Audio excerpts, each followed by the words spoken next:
Thank you. So I'm going to talk about citizen seismology, and what I want to show you is that it has two benefits. It has a benefit for operational seismology, observational seismology, but it can also improve, contribute to global seismic risk reduction. So you are all aware that we went through a revolution a few years ago. Sometimes we have forgotten how fast it was. This is the revolution of smartphones. These are two pictures of the same location, Italy, same type of audience, that's the same event, the election of Pope. And you see in 8 years' time, screens have invaded our lives and all the aspects of lives. So it has definitely changed some of our behaviors, including in emergency situation, but it has also, many of them were pre-existing. So that's the scale of some behaviors which have increased. For example, selfie are not exactly new. This is what is supposed to be the first selfie in the world, so not exactly a bunch of teenagers. And so basically, as soon as you make technology available, people use it. And they use it also in emergency situation. You probably know this picture. This is taken after the San Francisco earthquake in 1906. So the city is burning down. And you have these two nice ladies being taken in picture in front of the disaster. It is iconic because it is unique. Now, if we were to have the same type of event today, you will have hundreds of thousands of pictures on Instagrams with all type of filters. So what I think is important in citizen science is really to try, before launching any initiatives, is really to start to try to understand motivation or behavior of the people. So concerning seismology, and to try to, not to change this behavior, but to use them. So in seismology and in many other fields now, the internet acts as a digital nervous system of the planet. What it means that when you have an event in the physical world, it generates a signal on the internet. So for example, you have an earthquake now in California, felt earthquakes. You turn to Twitter, you will see a lot of tweets with, oh my God, earthquake. So in the middle, in blue, what you see is just when we count the number of tweets containing the keyword earthquakes. So you see a dramatic surge. You can detect an earthquake using only these tweets before you get a seismic location. Twitter is not the perfect tool because it is not popular in so many countries and because it has very poor geographical information. What we have been doing before is monitoring our website. So EMSC is one of the main global earthquake information center in the world. So when people feel an earthquake, some of them will know our website, some of them will make a Google search and hit our website. So the curve at the top is basically how the time variations of the number of visitors on our website following an earthquake. So here magnitude 5.1, and you see immediately a dramatic surge. You detect the surge, you locate the IP addresses, and you know where the earthquake is felt. Also, interestingly, you can, this type of increase of number of visitors is a measurement of the public desire of information. But the best methods is definitely the last one we have developed. It is at the bottom. We have an app that I will present, which is quite popular. People are used to get real-time information from the app, and when they feel the shaking, they open it. And they open it at a tremendous, absolutely amazing, to me at least, pace, because they open it typically within a dozen of seconds of the shaking. And of course, with a smartphone, you get a great location accuracy. It is an example here in California. So the triangles represent our users' location. The orange dots represent the people opening our app, and the purple dots, that's the ones opening our app after notification. So you have the time at the bottom. So you will see here you see the seismic wave propagating, and you see that people react to the shaking and immediately launch the app. So people are real-time sensors, and you have a lot of information that you can extract from this. So what do we do with this?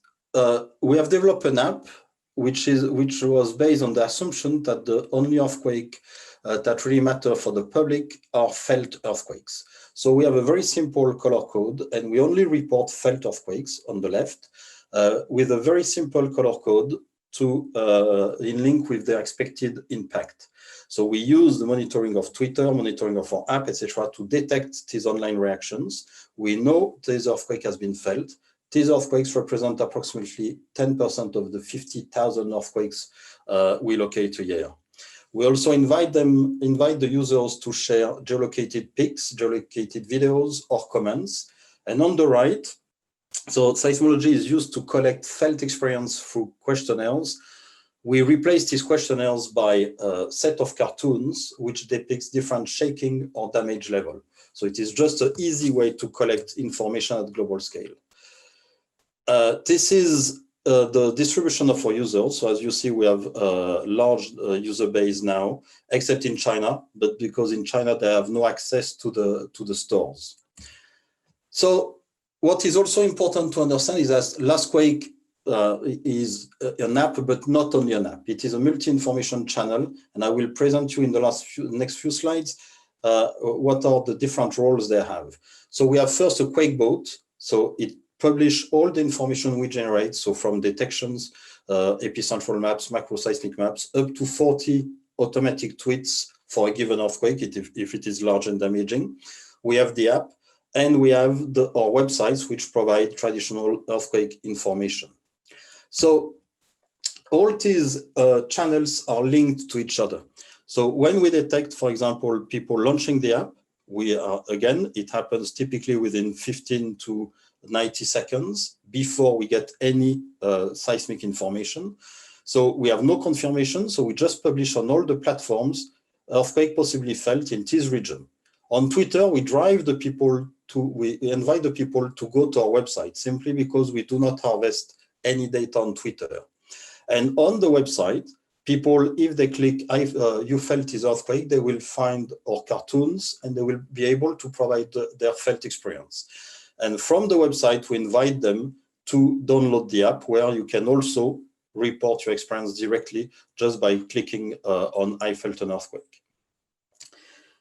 Just to show you the difference, that's two earthquakes which happened a few months apart in 2018. On the left, it is an earthquake in California where we are well identified.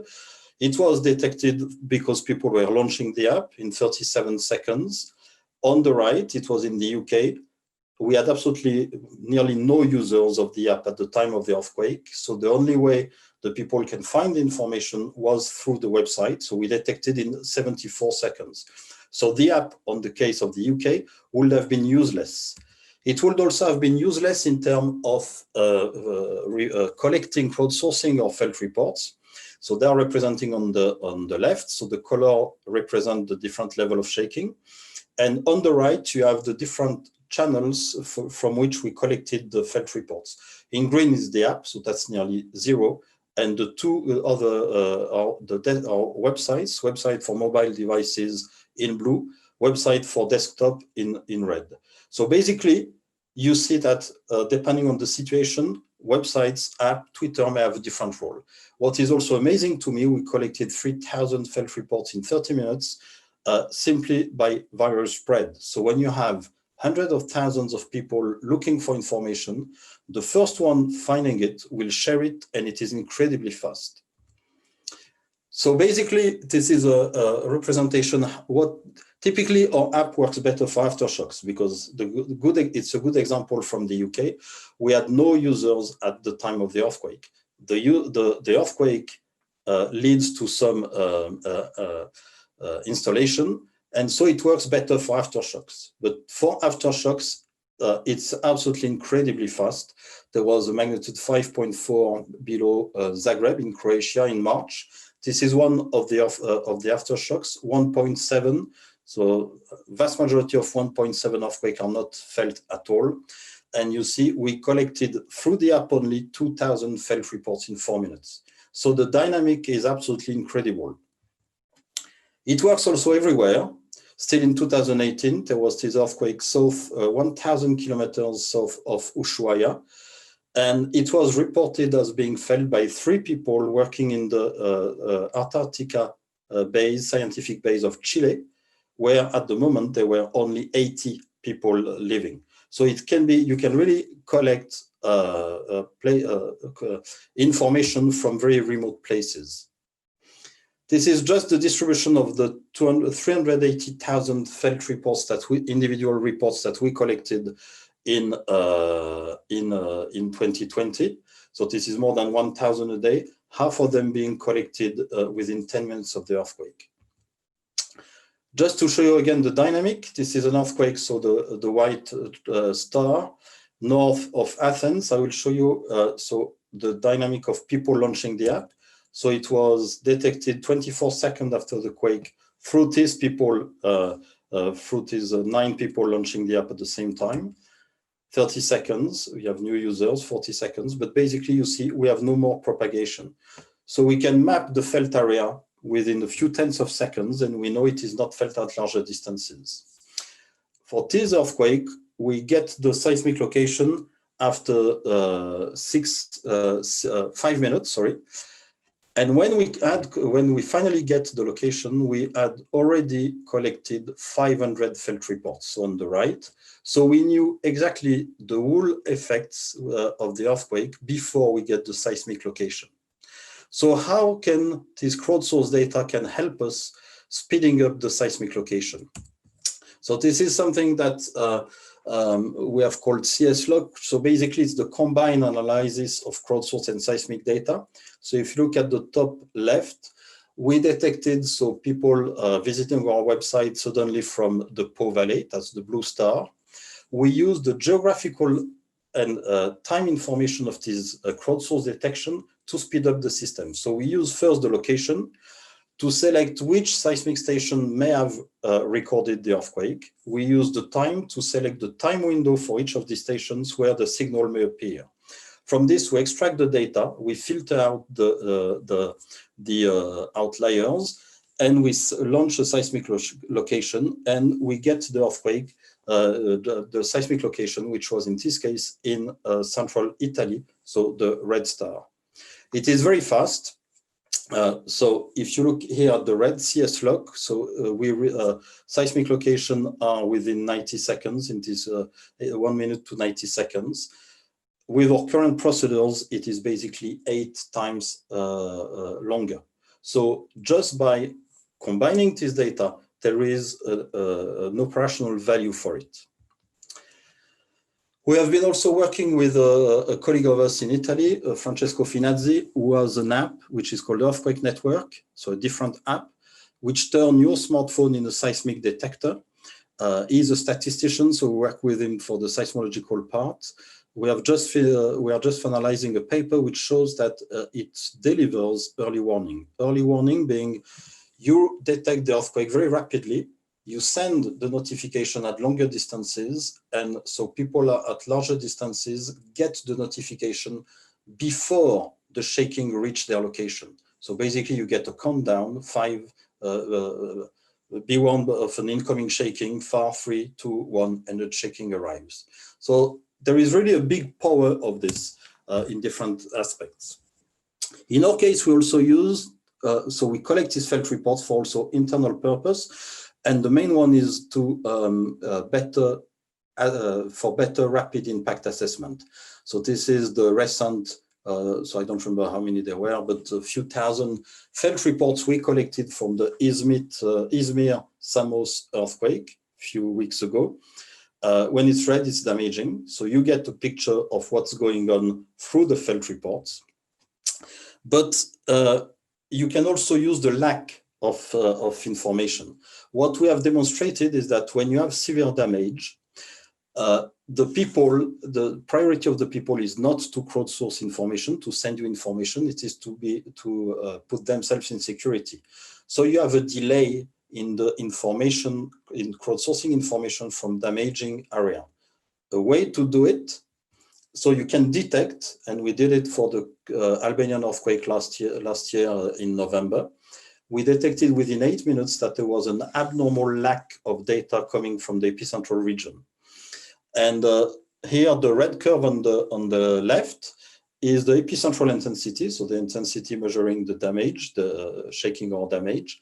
And we show it how it evolves with time. So at the beginning, the only one were reporting very slight damage, so intensity 6.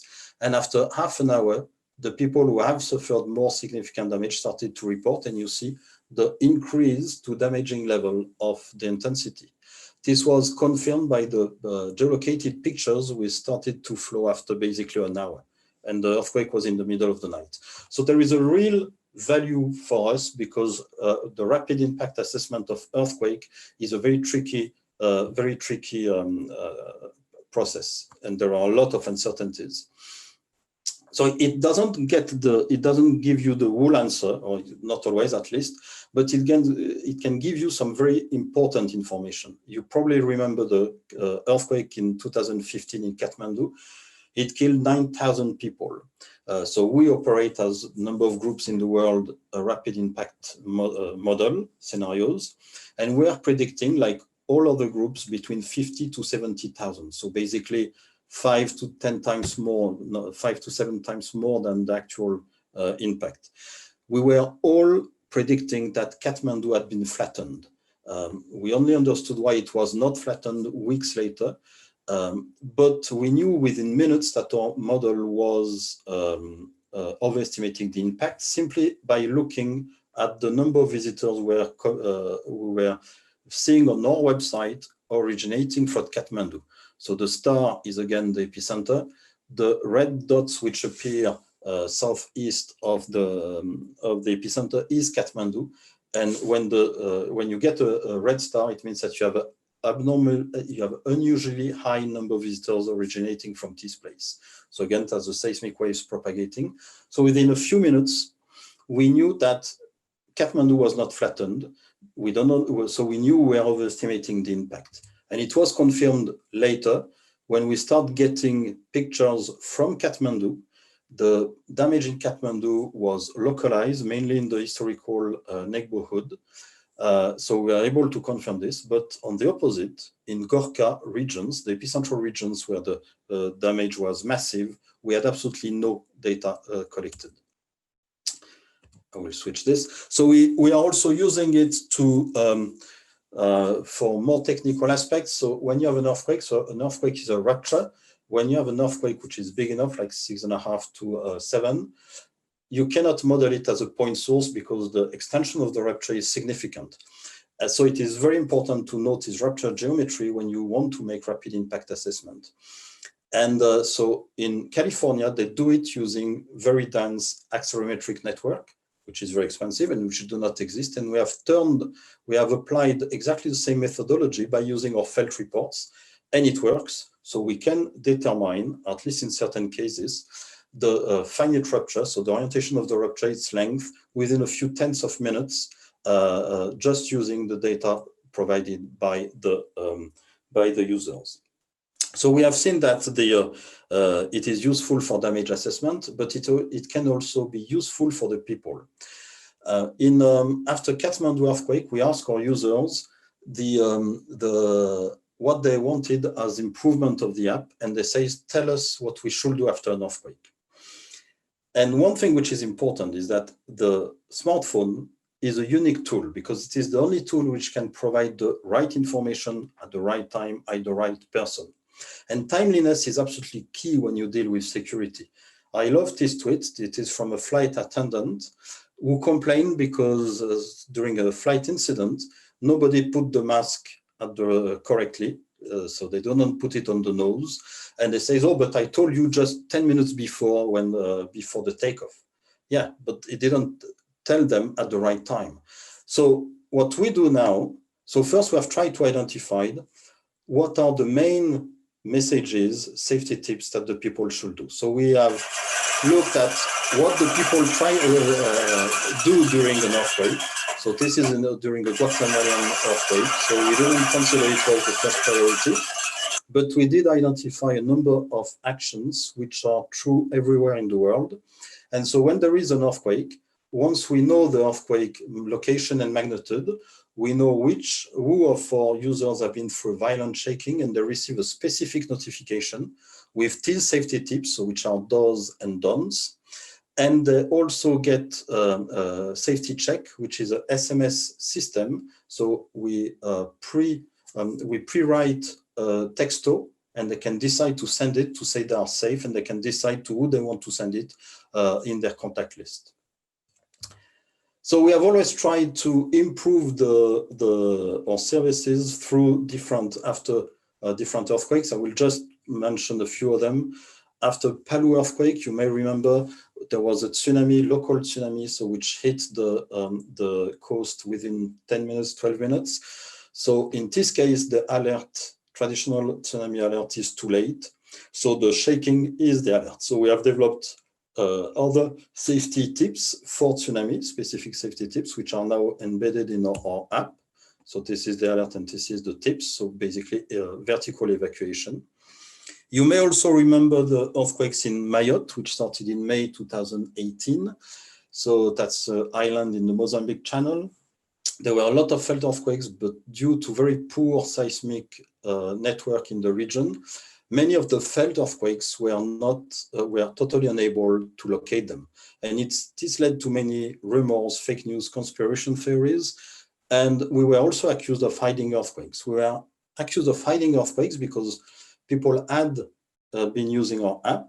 They were reporting their felt experience, but we had never anticipated that we would be unable to locate such an earthquake. So after 15 minutes, when people were sending us data, but we were unable to confirm them, the data was disappearing, and the people were saying that we're hiding earthquake.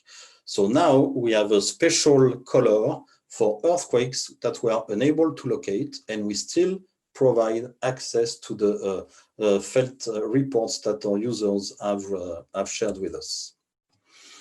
Another point which is very important is communication. So we try to answer all questions after severe earthquakes on Twitter.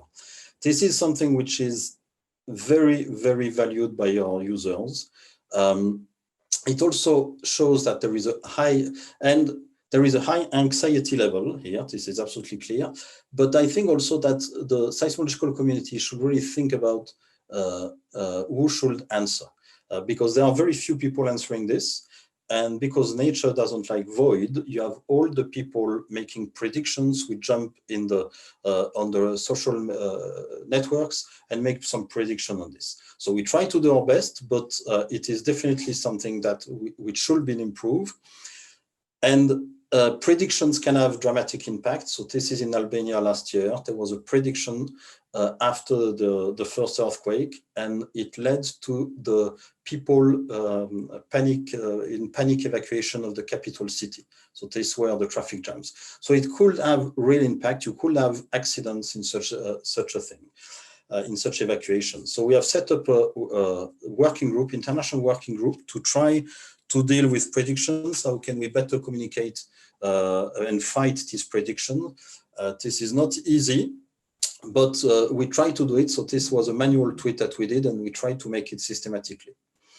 We are also working with Eric Calais in Haiti. So in this case, so after the earthquake in 2010, there was a new seismic network which was set up, but basically today there are very few seismic stations in operations. So we have installed a number of Raspberry Shake. There are some citizen-operated sensors, which cost between 300 to 500 euros. So we have been looking for hosts who have electricity and internet, and we have set up a new network using this Raspberry Shake, and we try to improve now to better understand what is the risk perception and how should we adapt the communication about earthquakes to this specific case in a country which was devastated, in a country where there are multiple other hazards. So just to conclude, so we have developed a strategy which use two different ways to describe the same reality. First, the classical scientific one, which is the seismic networks on the right. And secondly, to use the reaction of the people. So basically, and I think it is very important because it is very difficult to forecast what will be the reaction of the people after a given earthquake. It depends on the level of hazard, but even in the same country, it can totally change with time. So, for example, typically an isolated earthquake in Athens in Greece doesn't really is not really a big issue. But a few years ago, we had a sequence of very small magnitude earthquake below Patras city. and people were panicking, and we are receiving a lot of comments about it. So by monitoring also what is their expectation, you can also better understand the needs and basically turn to seismology on demand rather than simply broadcasting information.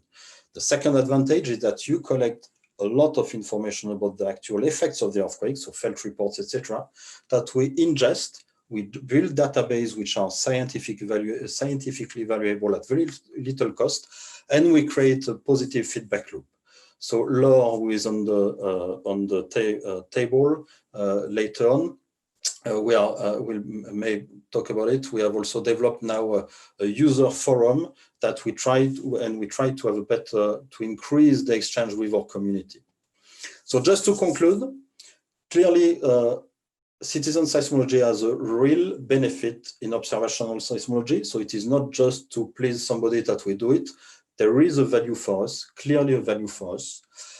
It does also contribute to risk reduction because so our impact assessment are shared with the ERCC, which are the 24/7 unit of the European Commission, which dispatch external and internal aid in case of disasters.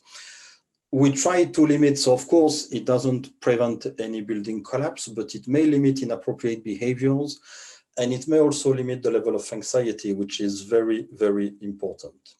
And we have also a prototype. So I didn't mention much about that, but we collect comments, and we believe that there's some information about the level of anxiety in the population. So we try to see whether we could, during an aftershock sequence, monitor possible change of this level of anxiety, because the psychological course of earthquake has been, from my point of view, very much not much studied, and it is also an important dimension of the earthquake. Thank you. Thank you, Rémi. It's very interesting. So now we have time for a few questions. So I remind you that if you want to ask a question, you can just raise your hand, and Aurélia will give you the opportunity to ask a question. And please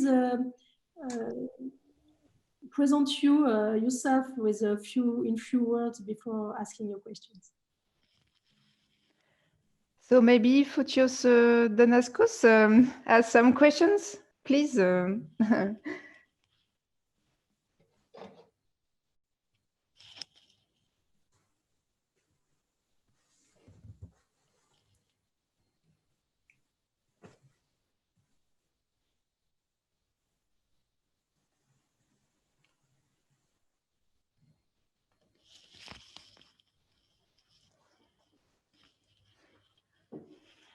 Any remarks or questions, please?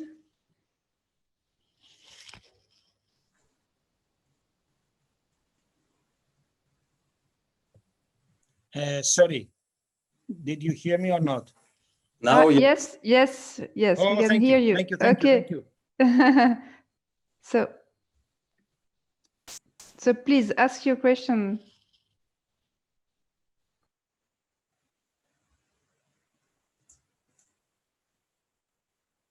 So maybe we can start with a question from Claire Adam, because we don't have a good connection. I found it a fascinating talk. I'm really, it was super. My question is, how long did it take you to build up something, you know, all this experience that you are presenting is improved over the years. So how long did it take you to get something reasonable to start with? That's a good point. Well, so we started in the mid-20s. So probably the monitoring of the network, we started in 2006. And just to give you the full idea, we realized this because when there was a felt earthquake, our website was crashing down just because of the large number of users, and we decided to use this signal. It has been evolving with the years, but we already had something probably working in. So the app was 2014. The first version of the QuakeBot was 2012. So basically you built up with time, and what we do now is different from what we were doing, because for example, the speed has dramatically increased over the last few years. When we started, we were seeing the traffic surge within 10 minutes, 12 minutes. Now we saw it in 12 seconds. So everything changes with time. So you have to follow and to systematically try to understand what is changing. For example, a big stuff now is how could we potentially use WhatsApp, so messaging system, because which are also a big player. And I think also what is key, and we try to do it as much as possible, is really to really analyze how our system behaved systematically after a big earthquake or after an earthquake sequence. And so you are always to adapt because the use of the social media, the use of apps, etc., is changing with time. So you cannot say, I will do it and it will be done for years. It doesn't work like this.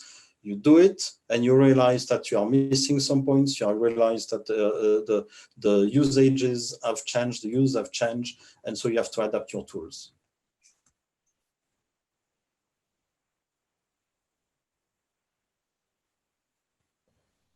Okay, thank you. Another question?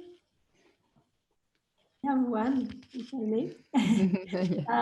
I was wondering if you already observed some difference in the behavior of the people depending of the culture or the region in the world. Very big question. So yes, so it is very difficult to be sure of the reasons. For example, we had some, we reach very high density of users in Croatia and in Albania. So it is, we probably have 200,000 users in Albania, 100,000 in Croatia. So that's absolutely huge. And for example, the use of the comments section in these two countries were not the same. So they started, for example, to to sell cars, for example, using the comments. So it is very difficult to know whether it is cultural, whether it is because we have reached a density of users. So it is very difficult. We still see, especially in the comments section, we still see something which is in some countries, nobody will make jokes. You never have to make any moderation. In some other countries, you have to monitor quite it well because you may have a lot of nonsense. So we don't care about humor, but when it becomes offensive, so when you're in disputed territories, for example, that's a problem.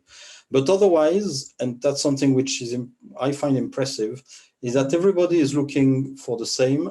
People are looking for very fast information, and it works in Kabul, it works in absolutely everywhere.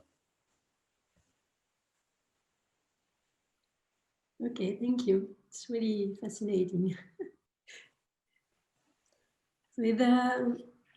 So comments? Yeah, Fotios, I'd like to ask this question again since we didn't hear him last time. Thank you. Thank you very much. Hello to everybody. I would like also to take 1 minute to ask this. Yes, Fotios, please introduce yourself first. Oh, thank you. Thank you. Thank you very much. Hello, I'm a school teacher in 8th Junior Senior High School in Athens, in Hellas, and I'm a geologist teacher. And I'm also working with Jean-Luc Berenguer in some projects we are doing together through EGU. And I would like to ask if all this thing is working through citizen science. I hope yes, as I understood. And, so I will try to answer, but please tell me if I've not properly answered. It is participative seismology, so mainly, because it depends on the definition of citizen science. All the felt reports, all the data we collect are coming from users, so from eyewitnesses, and we make use of this data. After, it depends on the definition of citizen science. If citizen science is a citizen being involved in producing research, it is not citizen science. But I'm not sure I have answered your questions. And what is sure is that all our data are free, available, and anybody can use it. the question is, I'm sorry, if we can give data to your system and to all these things from Athens, or you take the seismic data. Or, Seismic yes, data. seismic data. Ah. Or you take the seismic data Sorry. through Okay. our seismology center Okay. in Okay. observatory. That's Okay, what I I'm get it. asking. Sorry, I didn't understood. Okay, thanks. So Thanks a yeah, lot. this is something I have not explained. So you cannot. EMSC is the Federation of Seismological Observatories in the Euromed region. So this is not the part I've explained, but basically we collect data, seismic data from NOA, so National Observatory of Athens, from Thessaloniki University, and from basically 100. We do not operate any seismic network. We just collate the data from approximately 100 networks around the world to provide seismic location and seismic magnitude. So we have really these two components. If I go back to this, on the right here, we collate all the data from networks, so in all over the world, mainly in Europe. So the two networks in Greece, for example, the two networks in Turkey. And on the left is really so we do not integrate to the we do not directly integrate stations from seismic stations operated by schools or volunteers.